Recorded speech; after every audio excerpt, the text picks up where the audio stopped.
Des histoires, il y en a plusieurs, des bonnes et des douloureuses. Aujourd'hui, nous allons vous raconter l'histoire d'une fille, elle s'appelle Lamina. Elle a 19 ans, elle est née au Cameroun avec 92% de déficience mentale. Sa mère, Alima, se souvient encore de ce jour douloureux où sa petite fille, Lamina, a été diagnostiquée. Je me rappelle, on a fait toutes les preuves à l'enfant parce que elle avait bu l'eau amniotique. Donc, il fallait évacuer. On l'a fait les poncions lombaires, on a fait toutes sortes de preuves qu'il fallait. Et 40 jours après, elle nous a dit, voilà, madame, vous devez rentrer. L'enfant était en état végétal. Je lui ai demandé, mais l'enfant elle dit que nous avons tout fait, ce que la médecine a prévu. Mais nous ne pouvons plus. Je suis rentrée à la maison avec l'enfant. L'enfant était en état végétal, comme j'ai dit tout à l'heure. Elle ne pleurait pas, elle ne bougeait pas. Donc déjà, quand on disait que Alima va accoucher un serpent, c'était vrai parce que j'imagine une jeune fille, c'était à l'époque de la chanson de l'un de nos grands musiciens. On attend l'enfant ne vient pas. On dit, oh, qu'est-ce qui est arrivé? Comment le bébé, vous savez, dans un quartier, je suis une fille de Neubel. 1 mois, 2 mois, rien ne signalait. Je suis retournée. Elle m'a dit, madame, il n'y a rien à faire. Vous devez rentrer à la maison et attendre le miracle de Dieu.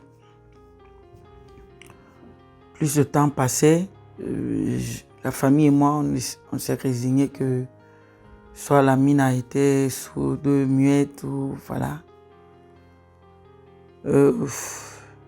Mais une maman, je savais qu'il y a quelque chose qui n'allait pas. Qui n'allait pas parce que c'était pas normal. 3 mois, 4 mois, pas de réaction. Oui. Vivant dans un pays où les moyens médicaux appropriés n'étaient pas suffisants pour le suivi de sa fille, Alima Ngoumi, en 2005, n'a pas hésité à se lancer dans une aventure illégale et incertaine pour rejoindre l'Espagne, ce qui lui permettrait des années plus tard d'amener sa fille pour lui offrir le meilleur accompagnement et une meilleure qualité de vie. Je savais que quand Lamina devait arriver, son progrès à l'école, parce qu'elle arrive en juin 2011, et 2 mois après, il fallait qu'elle intègre l'école. Quand je l'amène à l'hôpital, puisque quand tu sors de l'Afrique, on me dit à l'hôpital que Lamina, elle a un retard du neurodéveloppement et qu'elle ne peut pas aller à l'école où vont les autres enfants. J'ai dit, ok, qu'est-ce que je dois faire? On m'a dit, voilà, tu dois aller dans cette pédagogie. C'est là-bas que on va lui faire les textes et on va voir. On l'a envoyé à l'école spécialisée. Je pleure d'émotion. Ça signifie que je n'ai pas abattu ce travail pour rien. Parce qu'elle s'améliore de jour au jour.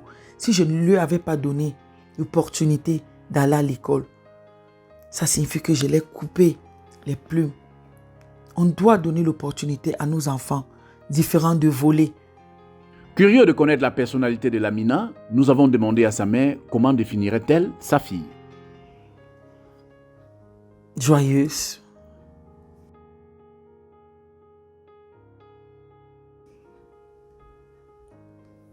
Compétitive. Optimiste. Championne. C'est la joie de la famille. C'est le moteur. Parce que il faut le vivre. Il faut le vivre de l'intérieur pour savoir. Le handicap, c'est un milieu beau parce que Dieu te fait parler en une autre langue. Tu deviens une autre personne. Tu vois, face à elle, tu es désarmé. Et grâce à ça, elle me donne la force, elle nous donne la force. Elle donne de la force chaque jour à une famille composée de 5 membres, dans laquelle, sans aucun doute, sa préférée est sa petite sœur.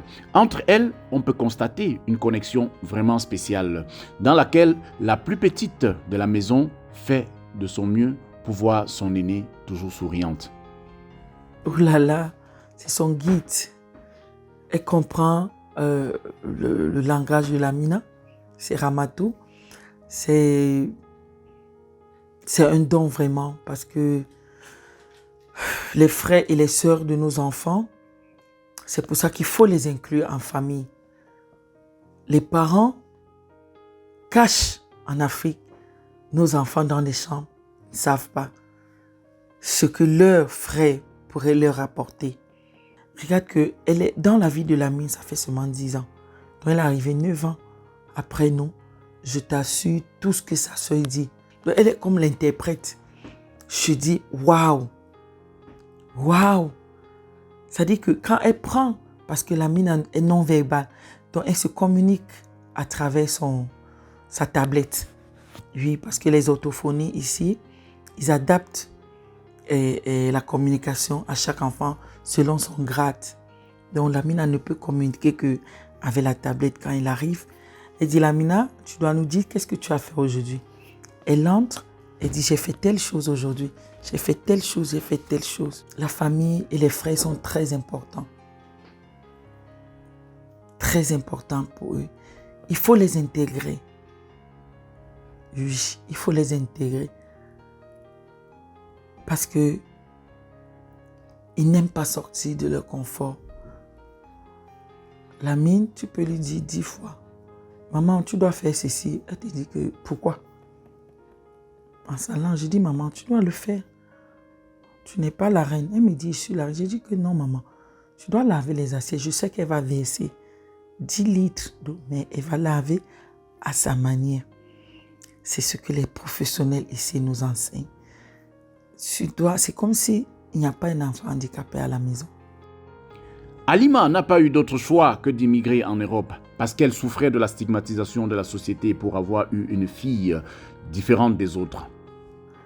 On nous a toujours martyrisés en Afrique, que nous avons commis l'adultère, que nous avons fait de graves péchés. C'est pour ça que Dieu nous a punis avec des enfants handicapés intellectuels. C'est faux. Sans te mentir, j'ai porté ce fardeau pendant beaucoup des années, jusqu'à ce que j'arrive en Europe. J'ai toujours cru que c'était ma faute. Parce que mon mari est chrétien, je suis musulmane. Oui, on me disait que voilà, on t'a puni. Parce qu'un musulman ne peut pas être avec un chrétien. Et en plus, un bassa. Mais c'est pour ça, j'ai cru que c'était ma faute. Je pleurais tous les jours. Je pleurais tous les jours. Je n'avais pas de vie. Jusqu'à ce que, quand je pars en formation ici, non, ça n'a rien à y voir. Lamine a eu un manque d'oxygène à la naissance. Et c'est tout.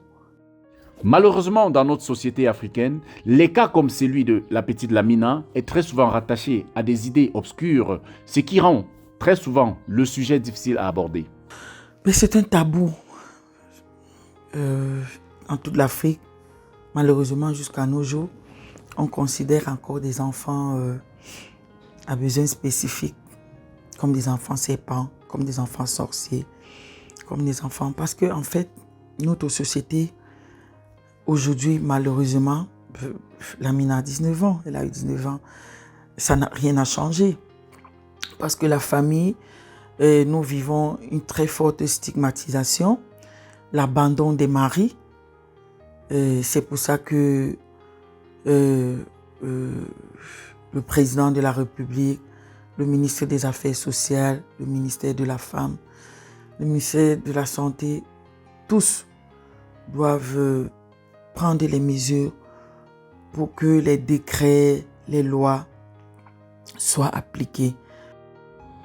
Après de nombreuses années de souffrance, en 2011, Halima a décidé de créer une ONG, Mirando pour Africa, car pour elle, c'était très désagréable et inhumain de voir un bébé souffrir sans pouvoir rien faire.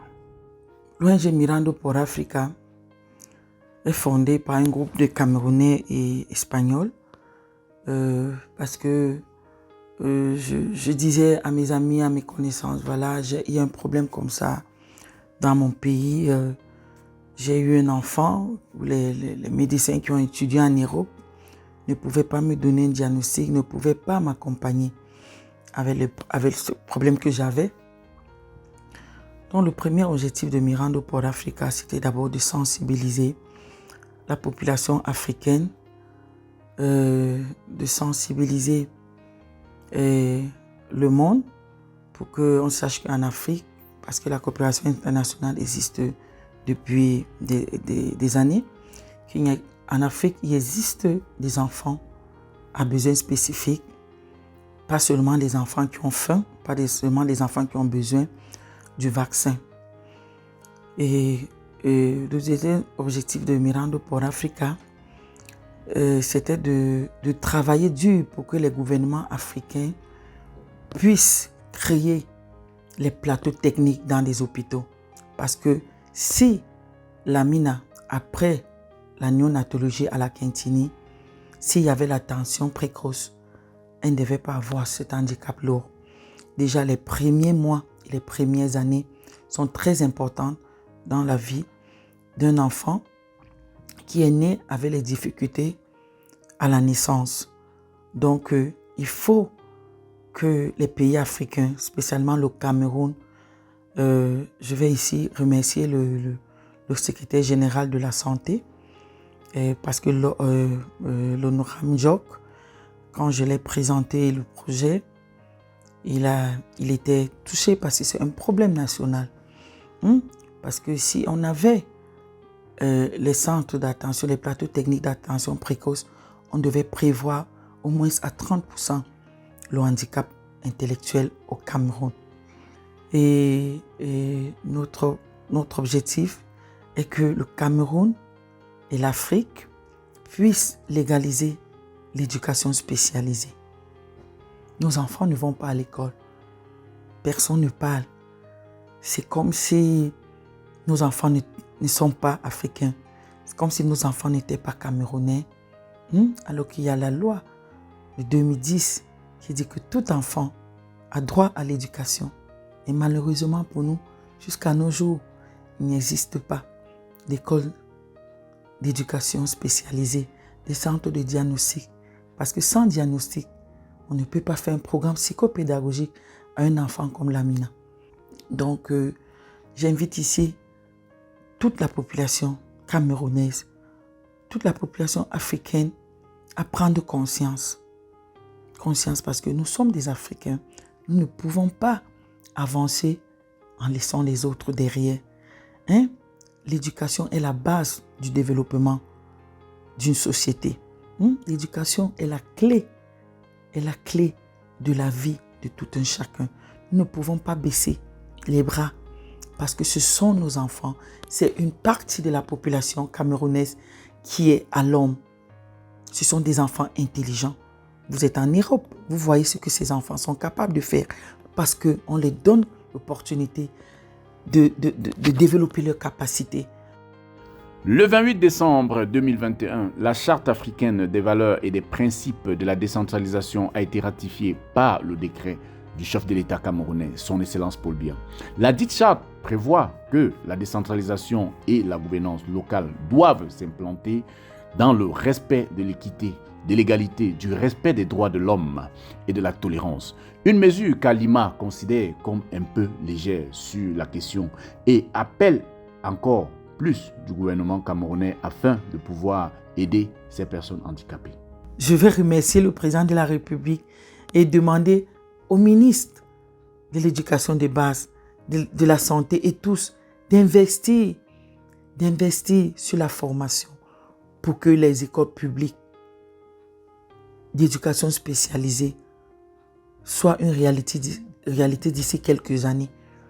Il faut que le système, il faut que la politique camerounaise change vraiment. Regarde notre minorité. Je suis une Camerounaise affectée. Il y a des milliers, des millions de Camerounais qui souffrent, mais n'ont pas de voix, ne savent pas par où commencer. Le handicap intellectuel devait être une affaire d'État, une affaire de la société, pas une affaire des individus. Ce que nous demandons, l'UFLADEAI, c'est que les gouvernements africains puissent ratifier la charte sur le handicap intellectuel en Afrique. Parce que cette partie, ces millions et millions d'enfants, des citoyens africains, ils vont nous apporter beaucoup de choses. Que l'Afrique ne pense pas qu'en investissant sur nos enfants, ils sont en train de jeter de l'argent, non. Je pense qu'il est temps, c'est un droit pour nous. Ça fait des siècles que nous n'existons pas, alors que nous sommes des citoyens à part entière. Ayant vécu tant de choses et ayant connu de nombreux cas par l'intermédiaire de son organisation, Halima aujourd'hui peut conseiller ses parents qui ont des enfants ayant une déficience intellectuelle. Que le handicap ne toque pas à la porte, non. Ça t'arrive, c'est divin. Personne n'aimerait avoir un enfant qui va dépendre de lui toute sa vie. Donc, tu ne dois pas avoir honte. Tu dois comprendre une chose, c'est pour ça que je suis venue ici. Si tu ne donnes pas l'opportunité à cet enfant de développer ses capacités, tu serais complice parce que beaucoup de mamans, malheureusement, jusqu'à nos jours, sont obligées de jeter leurs enfants, de déposer leurs enfants dans les rivières parce que la situation est grave. Le handicap ne se contamine pas comme la varicelle. Donc, chers parents, je vais vous dire quelque chose. Ce n'est pas facile, mais ça vaut la peine. Ça vaut la peine. Parce que tendre la main, l'Éternel le dit. Allah le dit dans les Saintes Écritures. Tendre la main à un handicapé. Quel handicapé encore? Intellectuel, c'est donner la vie à un ange. Et vers l'avenir, que veut Halima pour sa fille et son ONG Mirando por Africa? Avec la mine, ce qui me reste, c'est que la mine doit compétir au niveau africain. Je veux que la mine soit actrice, j'aimerais que la mine soit sportive, internationale. Je veux que la mine soit l'icône pour que le monde entier puisse savoir que la mine, que Iliona, que Roulia, que tous les enfants des Super Mamoun, qu'ils puissent laisser les marques en Afrique, qu'ils puissent donner cette visibilité, parce que ceux qui ont la visibilité ne veulent pas leur donner, que on travaille avec eux tous les jours pour que nos enfants puissent se rendre visibles par ce qu'ils font eux-mêmes. Donc c'est ça nos rêves, c'est ça le rêve des super mamans du monde, c'est ça le rêve de nous toutes, parce que nous savons que nos enfants peuvent être des Mark Effers, peuvent être des Lionel Messi, peuvent être des Magic Jordan, peuvent être tout. C'est pour ça que nous sommes en train de travailler nuit et jour pour leurs capacités.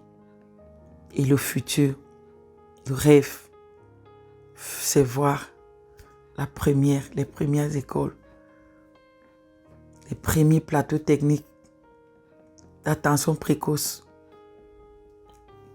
les centres de formation pour capaciter les professionnels, les auxiliaires de vie, les thérapeutes occupationnels, les éducateurs spécialisés, etc. Voir ces écoles ouvrir et voir que une société accueille les premiers enfants que nous sommes en train de former. Parce que l'inclusion sociale, économique et scolaire et professionnelle des personnes handicapées intellectuelles parviendra de tous. Comme dit Halima Ngoumé, L'insertion sociale de ces personnes vivant avec un déficit d'intelligence et des limitations du fonctionnement adaptif dépend de la participation de tous. Toute personne mérite d'avoir une chance de participer au développement de la société et cela peu importe son état. La déficience intellectuelle est un état et non une maladie. Alors, main dans la main, essayons de guérir ces cœurs blessés et rejetés pour qu'ensemble on puisse se construire un meilleur lendemain et pour nos générations futures. Merci à tous nos auditeurs. Nous vous invitons à nous suivre tous les dimanches sur nos réseaux sociaux, Instagram, Facebook et YouTube. Et sur notre adresse web www.sector237.com.